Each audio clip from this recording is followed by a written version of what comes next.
आज हम बात करने वाले हैं एक ऐसे टॉपिक के बारे में जो करंट समय में बहुत से लोगों का दुख का कारण बना हुआ है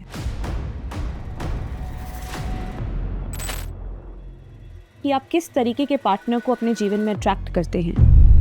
नमस्ते, मेरा नाम है दीक्षा, मैं हूँ आचार्य गणेश से। हमारी कुंडली, वहाँ बैठे हुए ग्रह ये सब दिखाते हैं कि हमारी मैरिज, हमारी रिलेशनशिप कैसी रहेगी, हमारा पार्टनर कैसा होगा। थोड़ा सा इनकी रिलेशनशिप में एक रूखापन, एक सूखापन इन लोगों को महसूस होता है। कई बार ऐसे नेटिव्स को शादी के बाद अचानक से बहुत फाइनेंशियल गेन मिलता है, रोमांस बहुत अच्छा रहता है। यूजुअली ऐसे लोग या तो खुद बहुत रिस्पॉन्सिबल होंगे रिलेशनशिप को लेके, या उनका पार्टनर उस तरीके का होगा। लेकिन इसकी एक खास बात है, ये आज हम बात करने वाले हैं एक ऐसे टॉपिक के बारे में जो करंट समय में बहुत से लोगों का दुख का कारण बना हुआ है। वो टॉपिक है जो बहुत ही इम्पॉर्टेंट है, लेकिन अपने साथ अलग ही तरीके के चैलेंजेस लेकर आता है। हम बात करने वाले हैं रिलेशनशिप के बारे में। नमस्ते, मेरा नाम है दीक्षा, मैं हूँ आचार्य गणेश से। हम समझेंगे रिलेशनशिप को एस्ट्रोलॉजी से। उसके लिए हमें जानना होगा कि सातवां घर कुंडली में क्या डोनेट करता है। सातवां घर सिर्फ शादी नहीं दिखाता, सातवां घर दिखाता है कि आप किस तरीके के पार्टनर को अपने जीवन में अट्रैक्ट करते हैं। सातवां घर दिखाता है कि आप रिलेशनशिप्स में क्यों इतना सफ़र कर रहे हैं या क्यों आपकी रिलेशनशिप इतनी स्मूथ है। सातवां घर है हमारा लाइफ पार्टनर, सातवां घर है हमारी शादी, हमारा रोमांस, हमारा फिजिकल प्लेजर, अट्रैक्शन। ये सब हम सातवें घर से देखते हैं। और डेप्थ में समझने के लिए कि हमारा रिलेशनशिप का फ्लेवर कैसा रहेगा, क्यों हमारी रिलेशनशिप ऐसी चल रही है, उसके लिए हमें समझना होगा कि अलग अलग प्लैनेट 7th हाउस में कैसा रिजल्ट देते हैं। पहले हम समझेंगे सन इन 7th हाउस।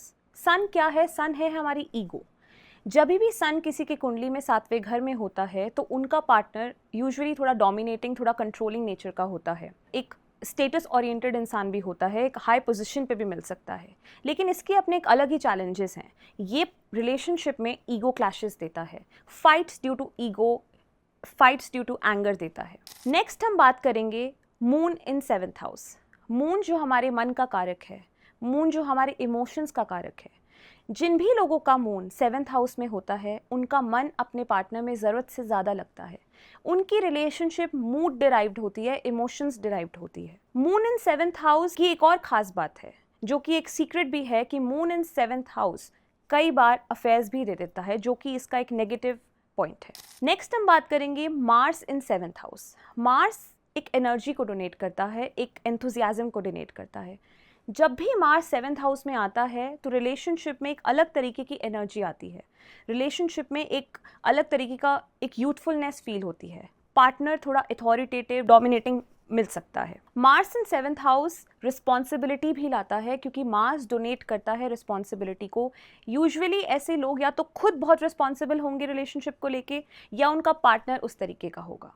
अब हम बात करेंगे मरकरी इन 7th हाउस। मरकरी दिखाता है हमारी कम्युनिकेशन को, हमारे माइंड को।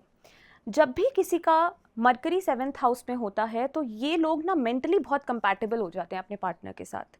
यूजुअली इनका पार्टनर थोड़ा इंटेलिजेंट, थोड़ा विटी, थोड़ा वाइज मिलता है, क्योंकि मरकरी हमारे विजडम को भी दिखाता है। लेकिन इसकी एक नेगेटिव पॉइंट ये है कि जिन लोगों का भी मरकरी 7th हाउस में होता है उनके पार्टनर या वो खुद बहुत ओवर थिंकिंग में चले जाते हैं, थोड़ी इमेच्योरिटी रिलेशनशिप में आ जाती है। तो इस तरीके से मरकरी का अपना एक अलग रोल है। नेक्स्ट है जुपिटर इन 7th हाउस। वैसे तो जुपिटर एक बहुत ही अच्छा प्लैनेट माना गया है, बहुत ही एक गॉड की ब्लेसिंग है, लेकिन जुपिटर है ज्ञान का देवता, और जो 7th हाउस डोनेट करता है वो रोमांस को करता है। तो जहाँ रोमांस और ज्ञान आपस में इनकम्पैटिबल है। जुपिटर 7th हाउस का पार्टनर को विजडम तो देता है, समझदार बनाता है, मैच्योर बनाता है, लेकिन उसका चैलेंज ये है कि यूजुअली क्या होता है कि उन लोगों का पार्टनर थोड़ा ज़्यादा ही ज्ञान देता है, थोड़ा अपना ज्ञान ज़्यादा देता है। उस वजह से रिलेशनशिप में एक अलग तरीके की ट्रबल और प्रॉब्लम फेस होती है। अब हम बात करेंगे वीनस इन 7th हाउस। वीनस जो कि खुद रोमांस को दिखाता है, खुद रिलेशनशिप का प्लैनेट है, और सातवां घर उसका खुद का अपना घर है, तो वहाँ पे वो बहुत कंफर्टेबल फील करता है, बहुत ईजी फील करता है।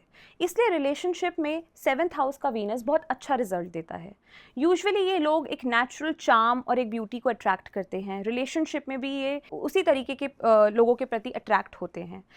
यूजुअली इन लोगों की रिलेशनशिप्स बहुत रोमांटिक होती है, बहुत ईजी गोइंग होती है, और एक नेचुरल चार्म के साथ आती है। अब हम बात करेंगे सैटर्न इन 7th हाउस। थोड़ी सी ड्राइनेस लाता है रिलेशनशिप में, क्योंकि सैटर्न का अपना नेचर ड्राई है।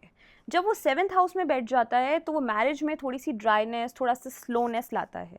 कई बार ऐसे नेटिव्स की मैरिज डिले भी होती है बट डिनाई नहीं होती है, क्योंकि सैटर्न का काम है किसी भी चीज़ को डिले कर देना। जनरली आप पाएंगे इन लोगों की मैरिज थोड़ी लेट होती है।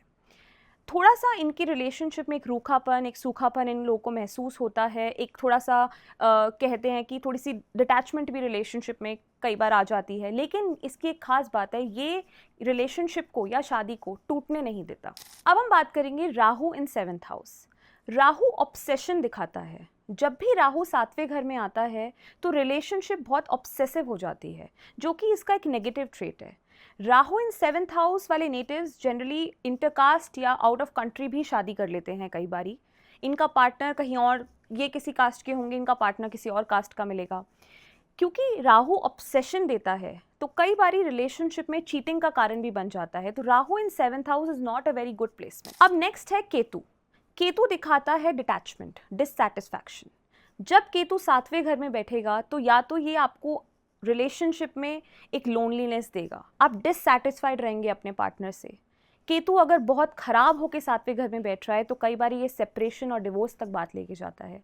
केतु इन 7th house overall is not a good placement, because Ketu का नेचर और 7वें घर का नेचर अपने आप में खुद मेल नहीं खाता। केतु एक प्लैनेट है स्पिरिचुअलिटी का और 7वां घर है रोमांस का। तो कहीं ना कहीं जिन लोगों का केतु 7वें घर में होता है, ये यूजुअली अपने रिलेशनशिप में या इनका पार्टनर इनसे डिससैटिस्फाइड रहते हैं। अब ये ज़रूरी तो नहीं कि 7वें घर में कोई प्लैनेट अकेला ही बैठा हो। कई बारी कॉम्बिनेशन ऑफ प्लैनेट्स भी 7th हाउस में पाए जाते हैं, जैसे कि सूर्य राहु, सूर्य केतु, मंगल राहु, मंगल केतु, जो कि ग्रहण योग है, तो 7वें घर में ग्रहण पड़ गया। या एक डिफरेंट कॉम्बिनेशन ऐसा हो सकता है कि शनि केतु बैठे हों, शनि सूर्य बैठे हों। ये एक रिलेशनशिप में अलग तरीके के चैलेंजेस लेके आते हैं, जिसके बारे में हम आगे आने वाली वीडियोस में बात करेंगे। अब कुछ कॉम्बिनेशन है 7वें घर में जो अच्छा रिजल्ट भी देते हैं, जैसे कि Venus plus mercury, moon plus Venus. कई बारी ऐसे नेटिव्स को शादी के बाद अचानक से बहुत फाइनेंशियल गेन मिलता है, रोमांस बहुत अच्छा रहता है। जिन लोगों की कुंडली में Jupiter plus moon in 7th house होता है, ये लोग अपने पार्टनर के लिए बहुत लकी होते हैं और शादी के बाद इनका लक खुलता है। ऐसे बहुत से कॉम्बिनेशन इनके सीक्रेट्स हैं जिनके बारे में हम आगे आने वाली वीडियोस में जानेंगे। अगर आपको अपने रिलेशनशिप के बारे में जानना है, उन स्ट्रगल से पीछा छुड़वाना है, तो प्लीज़ कांटेक्ट करिए नीचे दिए गए नंबर पे और हमसे बात कर सकते हैं, हमसे कंसल्टेशन ले सकते हैं। कोई भी रिलेशनशिप जीवन में रैंडम नहीं होती है। हमारी कुंडली का 7वां घर, वहाँ बैठा हुआ ग्रह, वहाँ बैठे हुए ग्रह, ये सब दिखाते हैं कि हमारी मैरिज, हमारी रिलेशनशिप कैसी रहेगी, हमारा पार्टनर कैसा होगा। तो इस वीडियो में हमने इन सब चीज़ों के बारे में बात करी है। अगर आपका कोई डाउट है तो आप कमेंट सेक्शन में डालिए। आपको हमारी ये वीडियो पसंद आई हो, इसे लाइक करिए, शेयर करिए और हमारे चैनल को सब्सक्राइब करिए। धन्यवाद।